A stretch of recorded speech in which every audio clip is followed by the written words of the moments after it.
để sao tại miền ca lực lang và to thì đấy còn lực lang tha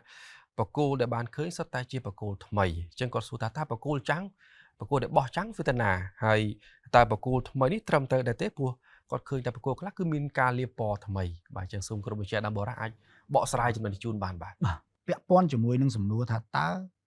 បកគោលមានបកគោលថ្មីបងប្អូនយើងបានឃើញបកគោលថ្មីបានឃើញបកគោលថ្មីបកគោលថ្មីនេះជាបកគោលរបៀបម៉េចខ្ញុំគិតថាប្រហែលជាបកគោលដូចដែលលោកចំណានបានលើកមុនហ្នឹងថាបកគោលដែលឃើញលាបថ្នាំបាទលាបថ្នាំហើយក៏ខ្ញុំអាចបញ្ជាក់ជូនថាតាមសារព័ត៌មានតាមប្រព័ន្ធបណ្ដាញសង្គមកន្លងមកខ្ញុំឃើញមានបង្ហោះច្រើនហើយក៏ចោទជាសំណួរដូចគ្នាហើយខ្ញុំឃើញក៏ដាក់លេខមានបកគោល52មានបកគោល53 54 55អញ្ចឹងទៅ អញ្ចឹងមានន័យថាវាភ្ជាប់ជាមួយនឹងកំណត់52 59វិញខ្ញុំសូមរំលឹកបន្តិចថាចាប់ពីឆ្នាំ2006មកក្រមវាស់វែងចម្រុះព្រំដែនភាគីទាំងពីរកម្ពុជាថៃបានចាប់ផ្ដើមចុះរុករកបកគោព្រំដែនចំនួនបារាំងទាំង74ក្នុងនោះយើងបានឯកភាពនេះជាង40បកគោរួចហើយដែលជាង40បកគោក្នុងចំណោមបកគោដែលយើងឯកភាពនេះគឺមានបង្គោលព្រំដែនចំនួន24ដែលយើងបាន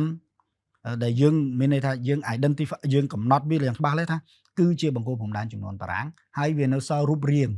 គ្រាន់តែវាមានបាក់បែកវារិចរិលអីតិចតួចទេអញ្ចឹងបង្គោល24ហ្នឹងគឺក្នុងឆ្នាំ2022ក៏យើងចាប់ផ្ដើមឯកភាពគ្នាជាគោលការណ៍ដើម្បីចុះទៅត្រួតពិនិត្យហើយនឹងជួសជុលហើយពេលនោះឯងជាគោលការណ៍បានហើយក៏យើងចាប់ផ្ដើមចុះជួសជុលខ្ញុំសូមបង្ហាញរូបជាបង្គោលលេខ52 ខាងឆ្វេងនេះគឺជាបកគោលដែលយើងឯកភាពគ្នាតាំងពីឆ្នាំ2008បាទ2008ប៉ុន្តែពេលហ្នឹងគឺ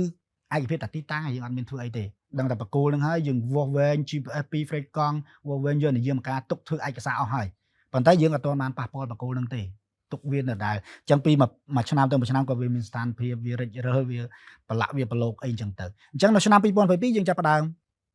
ធ្វើការជួសជុលហើយធ្វើការជួសជុលក៏មានការលាបថ្នាំទេបាទនេះបកគោល52ដូចគ្នាដែរ53 54ប៉ុន្តែខ្ញុំយកតែ2បកគោលទេដោយសារឃើញ2បកគោលរៀងមានវិជាប្រៃនៅតាមប្រព័ន្ធផ្សព្វផ្សាយអញ្ចឹងដូចគ្នាឃើញបងប្អូនឃើញថានេះជាបកគោលដែលវាចាស់សូម្បីតែក្បាលគឺបែកក្បាលបកគោលទៀតបាទអញ្ចឹងវាអត់ទេអញ្ចឹងយើងបានជួសជុលយើងលាបថ្នាំយើងគូសទៅស្អីហើយតម្រង់គឺតម្រង់បង្គោលដើមទាំងអស់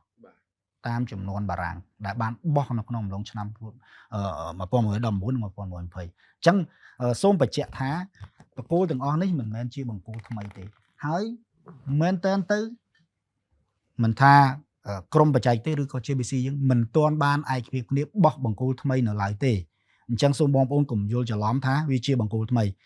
បើឃើញមានលាបពណ៌បែបនេះឃើញស្អាតបែបនេះគឺជាបង្គោលដែលយើងបានឯកភាពគ្នាហើយមិនមែនមានតែ52 59ទេគឺមានចំនួន24បង្គោលក្នុងចំណោមជាង40បង្គោលដែលយើងបានឯកភាពគ្នាហើយយើងបានធ្វើការងារនេះរួចហើយតាំងពីឆ្នាំ2022អញ្ចឹងអ្វីដែលបងប្អូនលើកឡើងគឺខ្ញុំទាញសន្និដ្ឋានណាគឺនៅក្នុងកំណាត់52